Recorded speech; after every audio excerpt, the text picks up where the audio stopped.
Welcome back to day two of Sport Integrity Week, SIGA's inaugural digital event. It runs until Friday and is presented by MasterCard. Ben Jacobs with you throughout the afternoon. We've got loads to get through. Make sure you engage with us on social media. Use that hashtag SIW. You can also send your questions throughout any panel using the app, and we'll make sure that the moderators are made aware of them. It's really important that you engage with us because we've got a number of illustrious viewers that are industry experts in their own right, and of course the panelists themselves, all experts on each particular topic. I just want to draw your attention before we move on to the next panel to a couple of things. First of all, the 2020 SIGA Universal Standards of Financial Integrity. You'll find on the SIGA website, there's a number of useful resources in terms of SIGA recommendations. And this particular document addresses things like third-party ownership, the role of agents, regulations in sport, financial transparency of clubs, club licensing systems, and ultimately advocates for a so-called clearing house. So do take a look at that. It's very relevant to a number of our different panels throughout the course of the week. And the other thing briefly to tell you about is a flashing QR code, which will come up throughout the course of the week. And you can also find the same URL that code takes you to on our social media handles as well. And this is an Eventbrite link that allows you, if you so wish and have the financial means, to kindly donate to SIGA, which is a non-profit, and in doing so help sustain programming like this. And the interactive element to that is that there's also a poll, so you can actually determine where you want the money allocated and thus help shape our strategy. So if you can donate, please do so. If you're quick with your phone, then you can match it up to the QR code, or you can go to our social media handles, Instagram or Twitter, and in doing so, donate, like I say, if you have the financial means.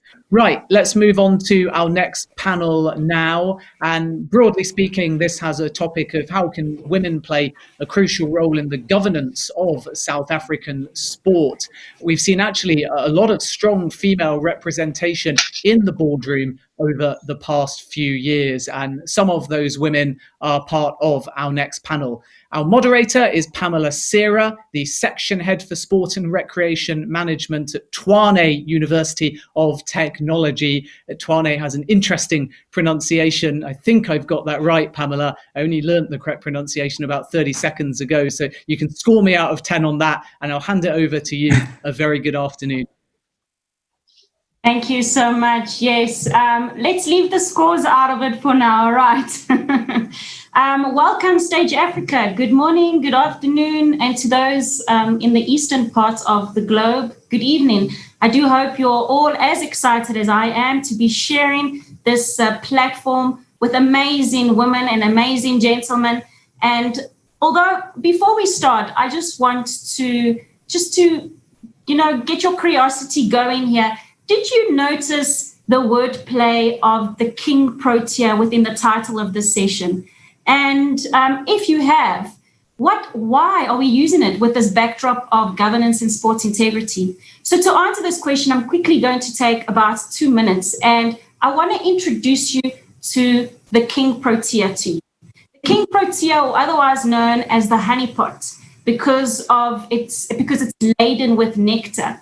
It's a flowering plant with plenty flowering potential. It also happens to be the national South African flower, as well as the symbol that Team South Africa have adopted. And you might ask, why the symbol? Well, apart from symbolizing the beauty of South Africa, it further represents the flowering potential of this nation. And with that said, ladies and gentlemen, symbolizing beauty, symbolizing plenty potential flowering potential. With a further ado, it is a great privilege and honor for me to be sharing this panel of proteas from the African soil. First on our panel, a true African protea, Ms. Nomsa Mshlangu, representing and involved in sport governance at both national and continental level. She's a real King Protea in that she has and still holds pivotal roles in leadership positions in sport. She holds qualifications and expertise in the fields of human movement sciences, as well as event and facility management, just to name a few. She is the first of many. And what do I mean by this? She is the first in being selected in decision-making positions such as FASU, and we'll get to that just now, as well as she has been awarded many awards, and one of them recently being the Ministerial Award in 2019. Nomsa, thank you so much for being here. It's a great honor. Over to you. Wow, thank you very much, Pam, for having me. And obviously, this is a platform for us to share and to learn from one another. And yeah, looking forward to a lovely conversation with obviously the other ladies and Prof. Singh. Thank you, Nomsa. Thank you. Our second African Protea, passionate about development and transformation in sport, Hajira has served on many boards and held various membership in the South African landscape of sport. She has served on the subcommittee of sports policy formulation. She's been a member of the National Sports Council of Women Committee, was a first woman to be elected as an executive member on the South African National Olympic Committee, elected as a commissioner on the South African Commission, and I can go on and on and on. But Hajira, welcome and thank you so much for being here. Good afternoon to all my colleagues, to all the Proteas, beautiful ladies, to you, Pamela, and all. We want to get you in this.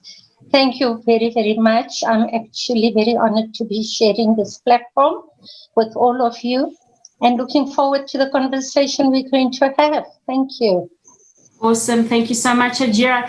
Our third Protea, and she's stemming all the way from that fair Cape of ours, a trailblazer herself. She became the first female executive council member for South African Rugby. Much to know about that. We'll get into it. Has served a number of organizations in her 30 plus years of experience and involvement in sport. She still continues to occupy positions in higher education and other sporting environments.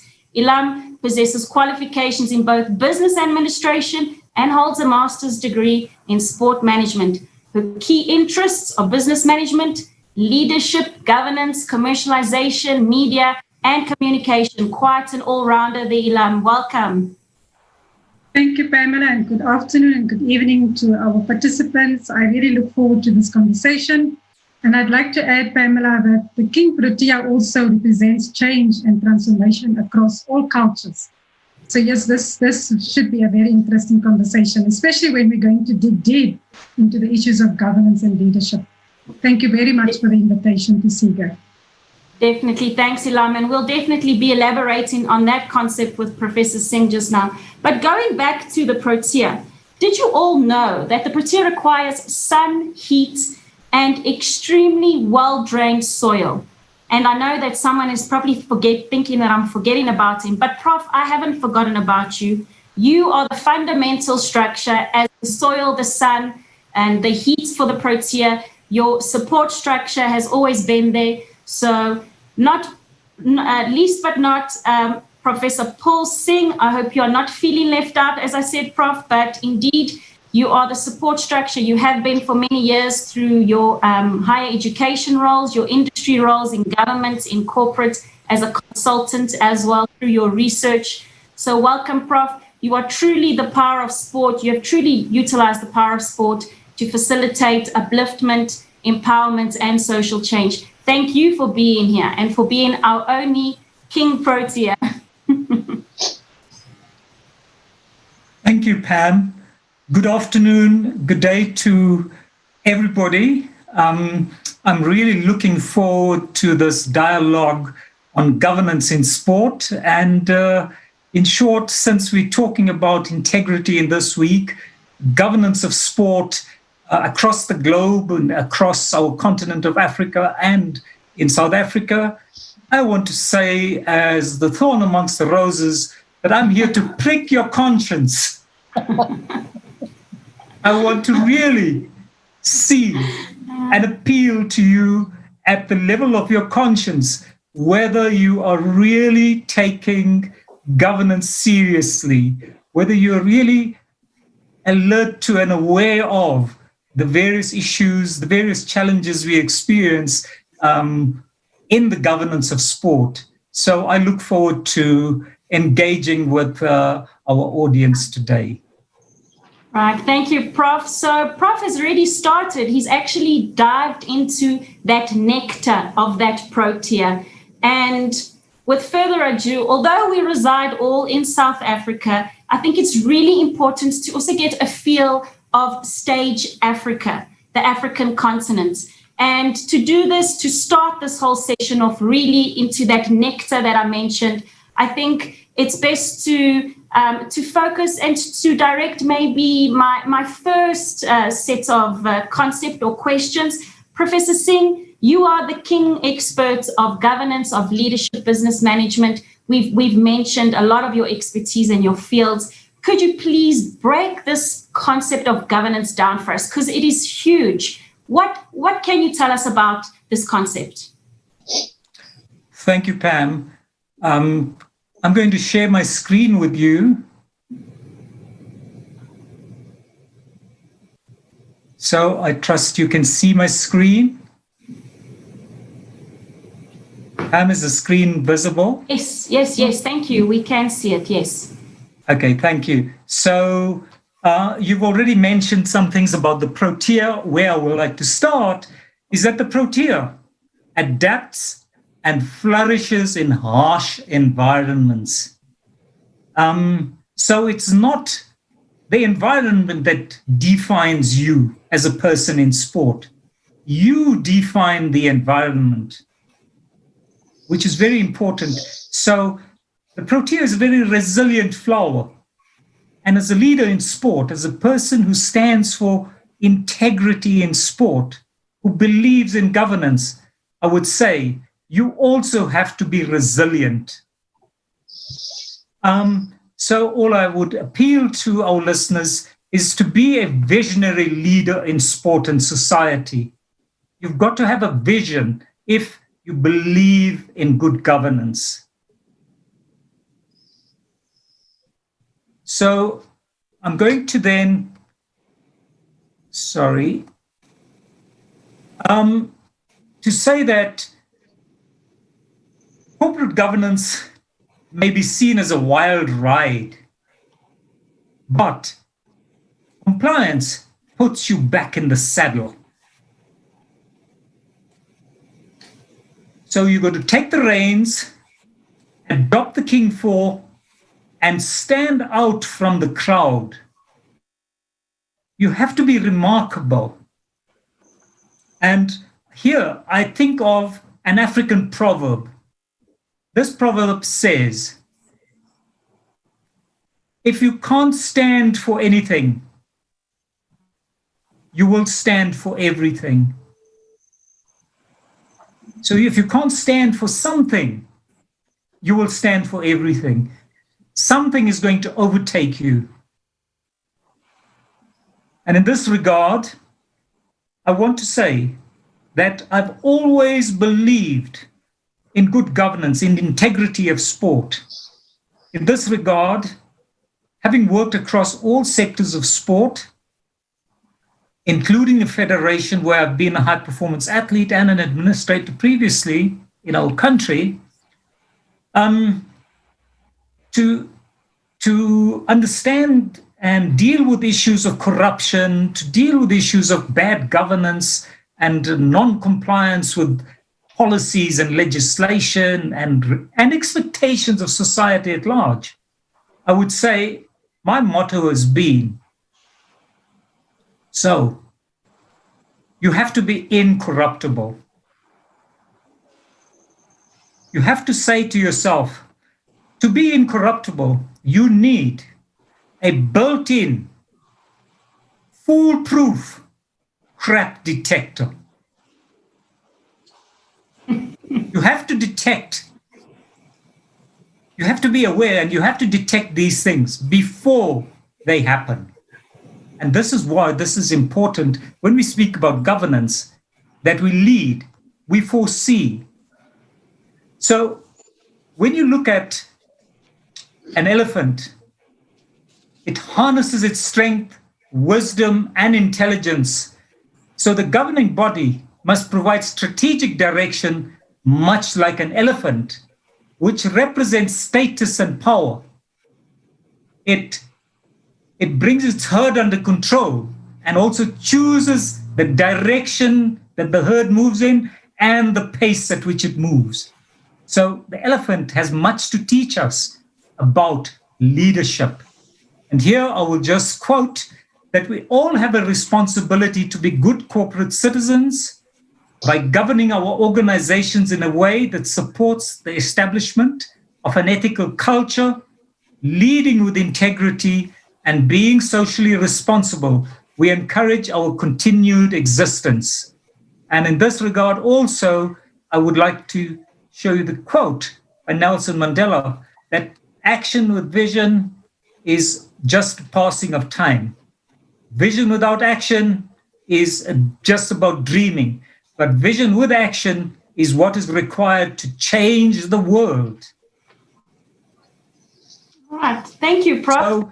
So when we come to good governance, what I'd like to point out is that good governance is not an end in itself. It is a means to an end. And the end is all those values that we hold and say, this is what sport can do for a country. This is what sport can do for an athlete, for an individual, or an organization. And I'm going to then take you to the document or the code that we abide by, and hopefully, as we move along, the King 4 Code, which was published in 2016. So it deals with all organizations, all structures, whether government, NGOs, any organization, any enterprise should abide by King 4 Code. And it deals with strategy, policy, the oversight responsibility, and the key one, taking accountability for your actions and decisions. So there are 17 principles with many recommended practices, and the outcomes of by these in sport organizations, it would lead to an ethical culture, it can lead to good performance of the organization, it can lead to good effective control, and very important, it can bring back legitimacy and trust in the sport federation involved. So when it comes to leadership, there are 3 principles here, and I can't read these because of time, but there are 3 principles. If they are applied in sport federations, they would lead to good leadership. And the same with strategy and performance. You would find that when it comes to strategy and performance, the research shows globally, as well as in Africa and in South Africa, that unfortunately, when it comes to sport federations, that the strategy is very short term. They aren't long-term sustainable strategic outlook. So when it comes to reporting as well, it's principle 5 of the code, you'd find that governing bodies should ensure that they report to their stakeholders. And this is what we mean by transparency. You have to be transparent to your stakeholders, to all your stakeholders. Then we also speak about governing structure and responsibilities, and this is covered in principle 6, that the governing body should serve as a focal point of good corporate governance. Then the composition of the governing body, principle 7 of the code covers this, and that the people who compose the governing body, the National Federation, whether it's a committee, whether you have a board, that you have to have appropriate knowledge, skills, experience, diversity to serve in a governance role and take responsibilities, because what we find in South African sport is that members of the board make decisions in a mechanical way. They don't want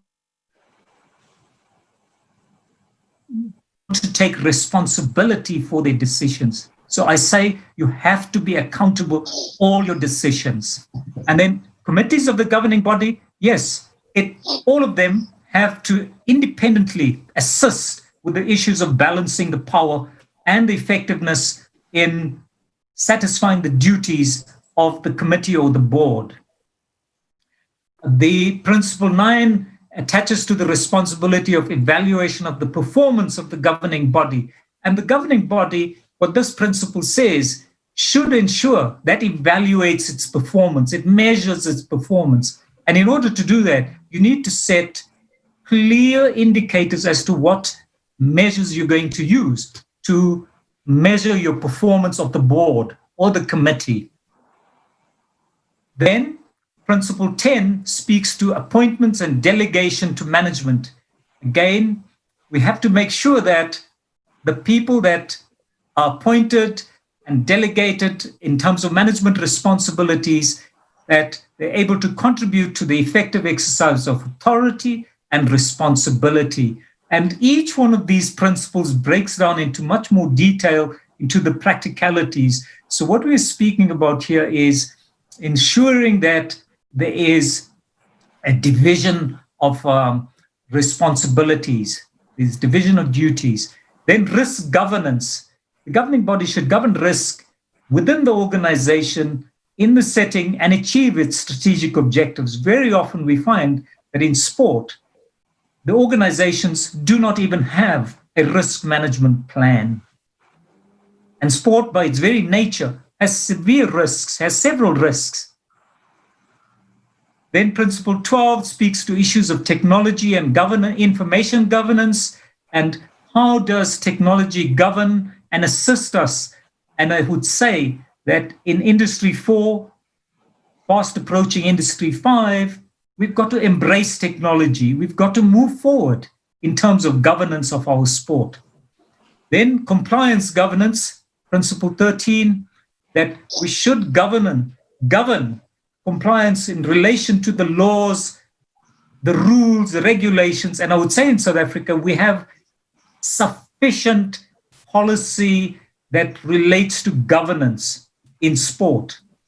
Yes, they can be improved, but we have sufficient policies and legislation. So the issue is, why do we find such a huge gap between policy and the practice in the industry? There's a huge gap. And this is where we've got to focus on in terms of applying the principles, ensuring that we implement in relation to what the policy asks us to do. And the last few principles. We need to just quickly cut it short there, Prof. Sorry, we're a bit running behind a bit of time. You've mentioned the King Code 4 and the different principles, and I'm sure a lot of those interested can definitely reach out to you and learn more about them if they are keen. With that, I'd like to just cross to Nomsa. Nomsa, you've been recently appointed the president of the Federation of African Sport University. So I want to start in Africa and slowly move my way down to South Africa to the other proteas on our panel. But Nomsa, as Prof. Singh has mentioned, he's mentioned King Code principles, and the lack thereof have brought about challenges in governance, has brought about that hardship that he mentioned of the Protea that needs to be resilient. In your experience with not only African sport, but also being your involvement with football at the Africa as well as African level as well as South African level, what can you tell us about your challenges that you've experienced? What do you see with regards to sport governance, working well, not working well? And where do you see yourself? What is your vision? Prof. Singh has mentioned vision. We need to be, visionary as leaders for sport governance. So could you just share your story with us?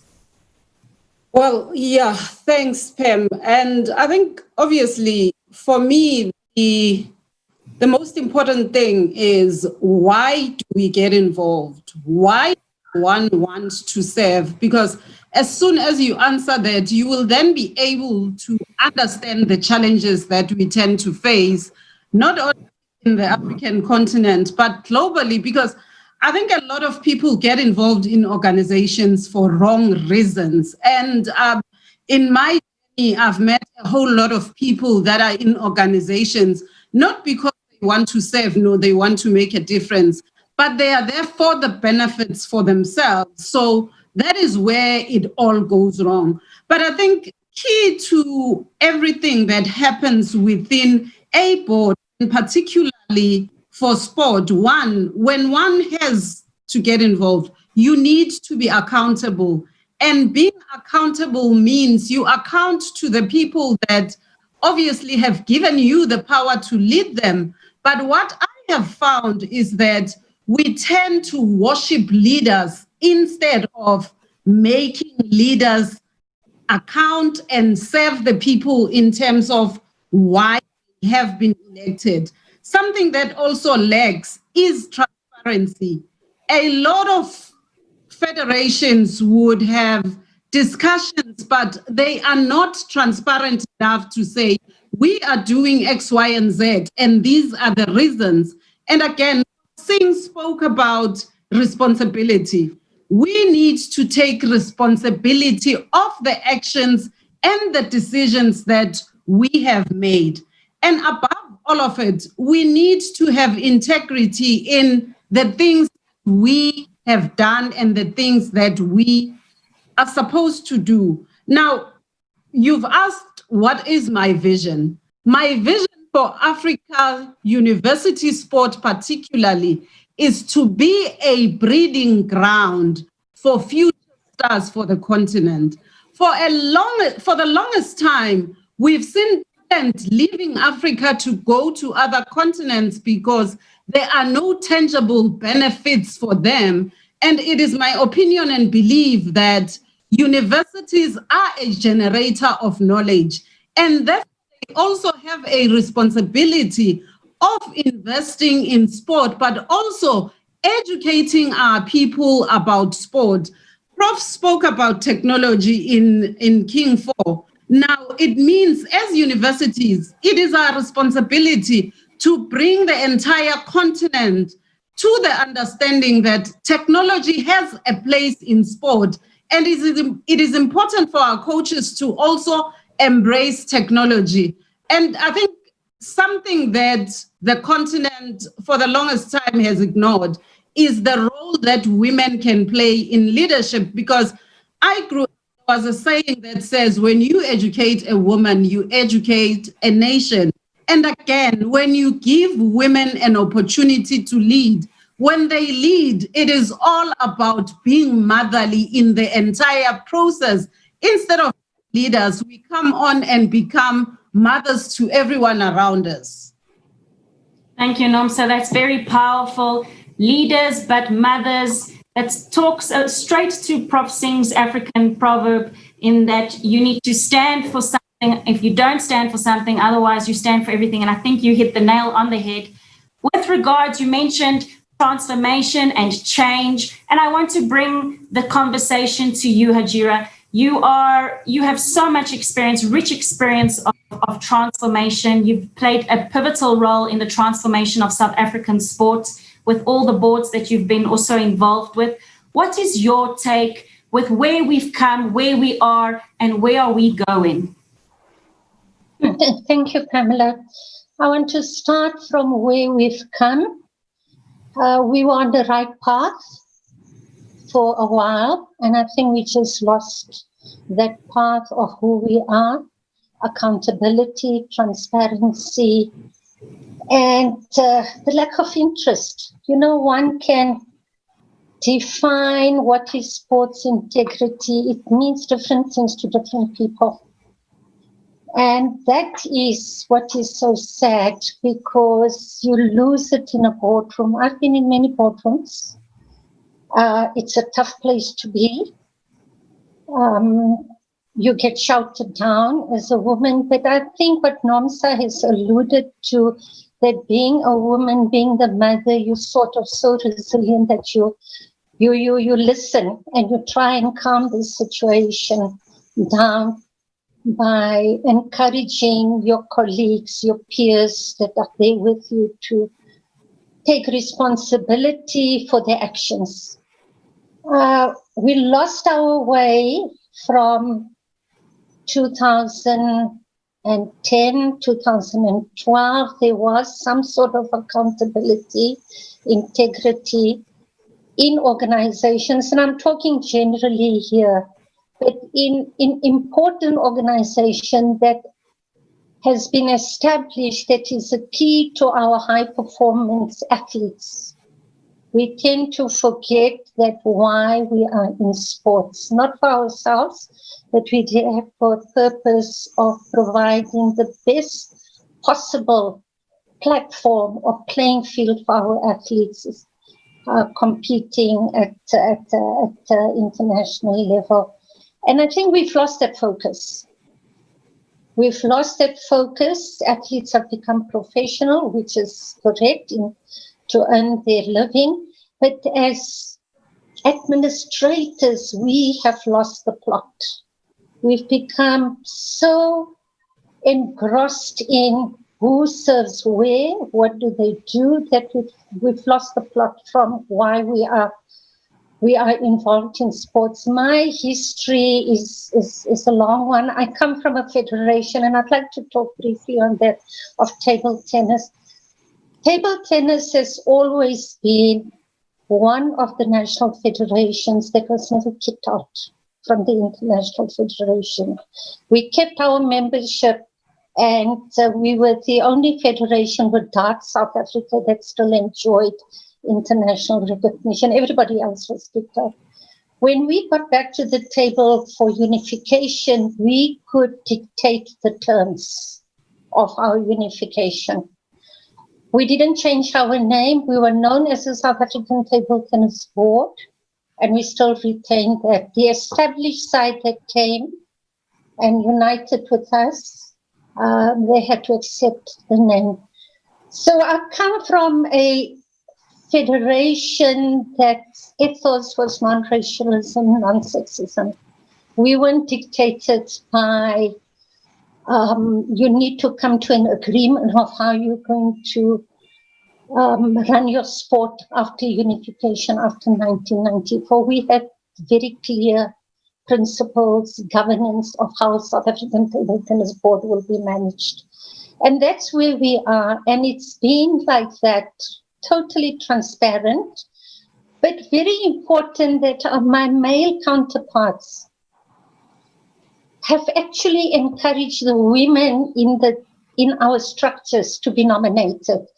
I've been nominated to the Olympic Committee of South Africa, to the International Table Tennis. My colleague, my friend, Ms. MacDonald, serves on the Commonwealth as the treasurer. So they've pushed us as, in terms of good governance and transparency, we as women in the South African Table Tennis Board, to be in positions both at continental and international. I'm also the president of the African Union Region 5 Table Tennis. And obviously from there you move on to the continent and the international. My term with the Olympic Committee came to an end at the end of 2018 because of my age. But I want to the women that are listening, that in 2016 I stood for the presidency of the Olympic Committee.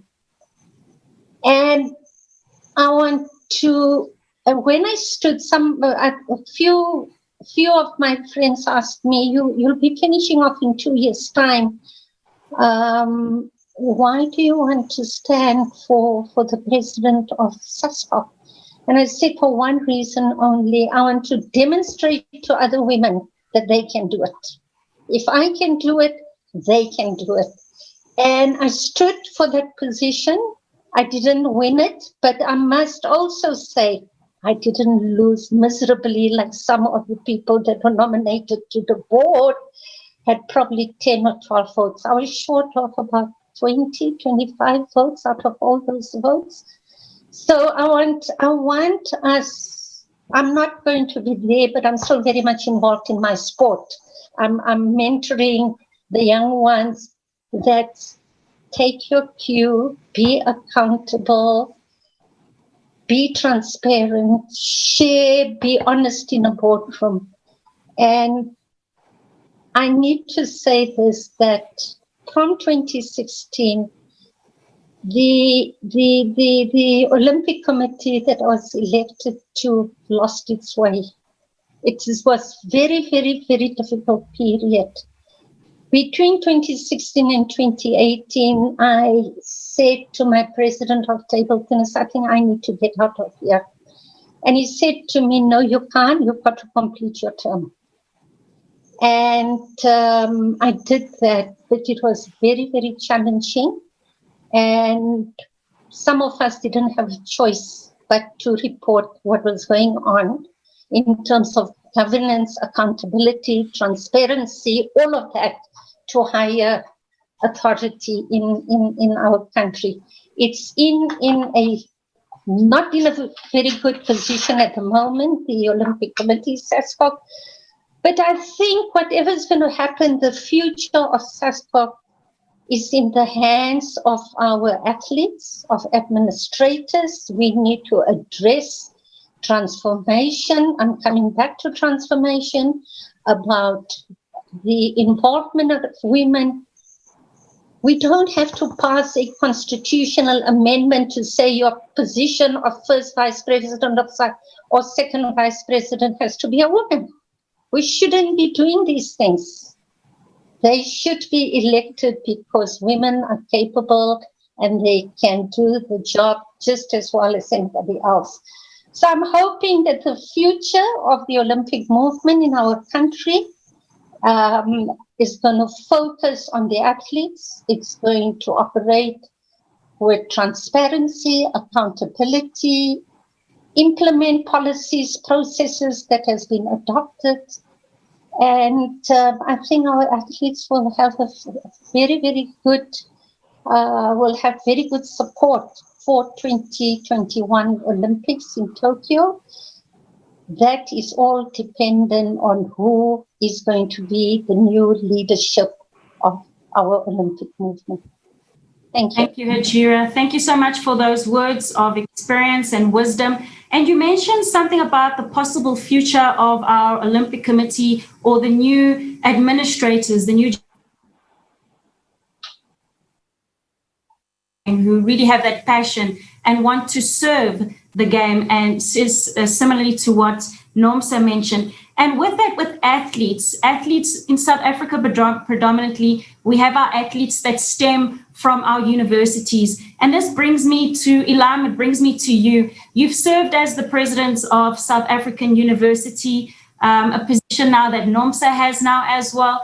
But in your experience, you've been a chief director, you're the chief director at Stellenbosch University Sport. You've been the sports director at University of the Western Cape, and you've had your term as a president of South Africa University. What do you see yourself? How do you see this transformation, this new governance emerging? What is your take? How do you see all of this governance in South Africa? Well, I think, Pamela, the reality now is that our sport governance keep hitting the headlines for all of the wrong reasons. And that then questions whether we are fit for purpose. And I think as the people who sit in the boardrooms, Nomsa spoke about, the why, and that's the purpose. And unless we understand our purpose and it has a values-based culture, we're going to keep getting this wrong. So I think where we're at now as South Africans and globally, we face the same issues. Paul spoke about the King 4, and it is unfortunate that many of our national federations refer to King 4, yet its practice and its application thereof is highly questionable. And I think we need to begin to ask ourselves the question, what about the future? What is it that we're currently grappling with? Now, the SIGA CEO spoke yesterday.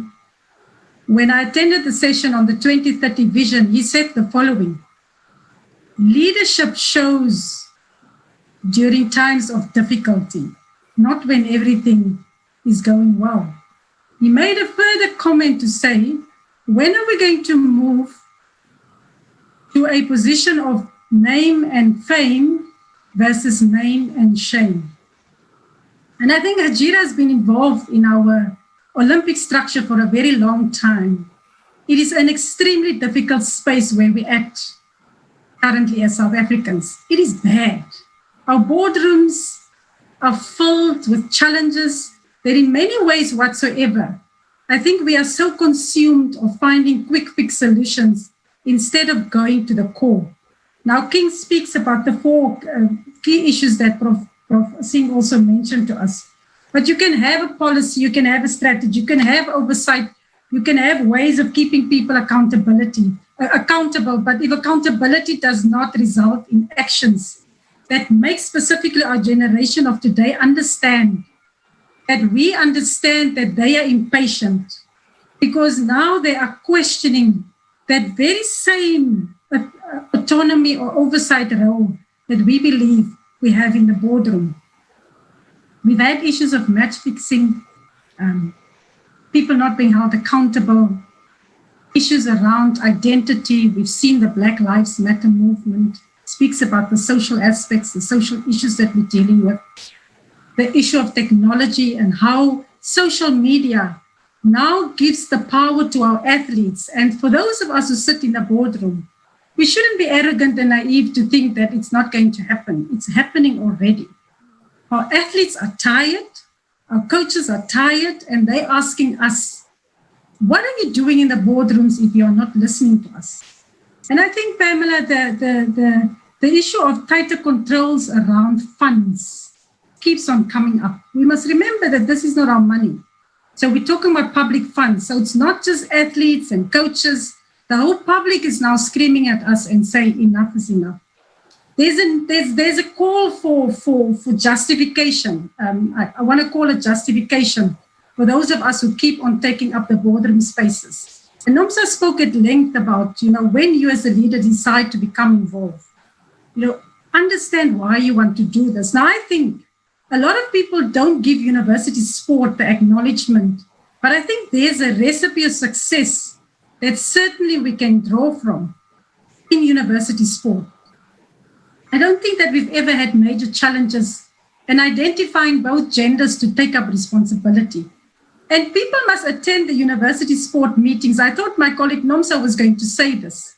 If you plan to come to the meeting for 2 hours, no, we keep you there for 5 hours, because in our meetings, we debate issues. I will stand up and I will say to colleague Nomsa, I have a difference of opinion or I disagree with you. And I think, Hajira, this is the kind of culture that we have not developed properly in our Olympic structures, in our national federations, because as leaders in the boardroom, Pamela, we think we have this oversight and this control, yet we have actually let South Africans fall down, for me at least, in the last 5 years. So we need to begin to ask those questions as leaders to say where to from here. And if we don't understand what are the issues that we are dealing with now and that we're going to deal with in the next 15 years, we have already lost the plot.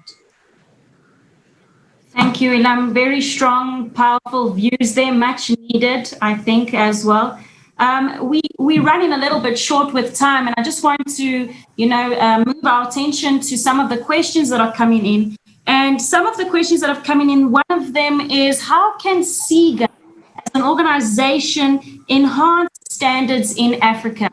I know from my perspective, just 2 cents from me, is that we have a SIGA Sun, which is the SIGA University Network that we are busy currently putting up together. And I think going back to what Nomsa said, universities have a big fundamental role to play within the transformation, the development, and getting us back on track. So I think per se with the Sun and SIGA, I think there is definitely a path and much work to do there.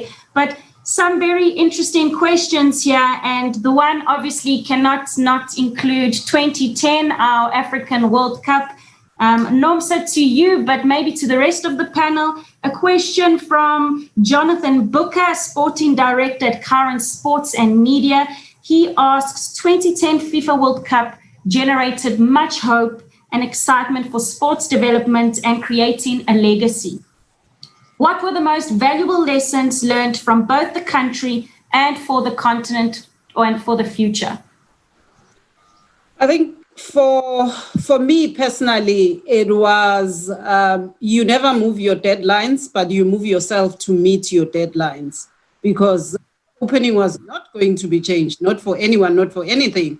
And more than anything, it taught us as a continent that we have more to offer to the world than we actually realize. But it also fostered unity among us, because after Bafana Bafana lost, we became Bakana Bakana, and those are quite the lovely memories that we've had. But also, it left us with a much improved infrastructure as a country. So yeah, it's been beautiful.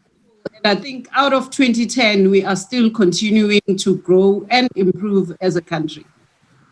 I think our time live has ended, but they are recording, so I think we can go ahead and finish these questions, so then the people that asked the questions, they can get their answers.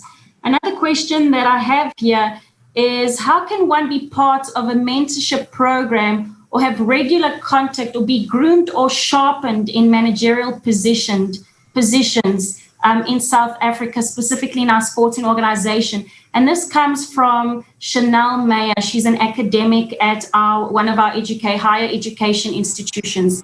Ladies, any ideas? Prof. Singh? Any takes? Pam, I can go.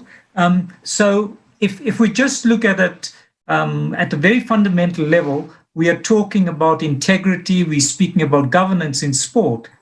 When you look at the leadership, the people that lead sport in various roles, I haven't found an institution in South Africa that in its curriculum trains people in ethics in sport or integrity in sport, not yet. So our leadership is not trained to take and make ethical decisions. So apart from just academic training, I think mentorship then plays a big role. And we have people with the experience, we have people who do display good governance. So there is a role, there is definitely a space for people to be in what we'd call like a buddy system, to learn the ropes of an organization, to learn how to, because the awareness of good governance principles is one thing, but how to apply them specifically in sport is not easy for somebody who's not working daily within sport. So anybody who's coming in, I think they need to be mentored very closely with regards to how to ensure in daily practice, there has to be good governance. There has to be trust in terms of what you're doing in terms of your office. All right, thank you so much there, Prof. Our time has come to an end. Unfortunately, it's flown by, ladies, and Prof. Singh. I just want to leave quickly with a little message. We've spoken about principles, we've spoken about the King Code, being resilient and having a vision as a leader. But going back to the Protea, I'd want to say not all of us need to be King Proteas. You don't need to wait for the King Protea to take action. It's personal. We need to take actions ourselves. We are all Proteas with the ability to pollinate, to allow those small little birds and bees to take from us and go out and be empowered and empowered. And with that, I say, well done. Thank you so much, my King Proteas. Professor Singh, my King expert. Thank you so much for your time. Thank you, everyone, for listening around the world. And till the next time, bye-bye from South Africa. Thank you.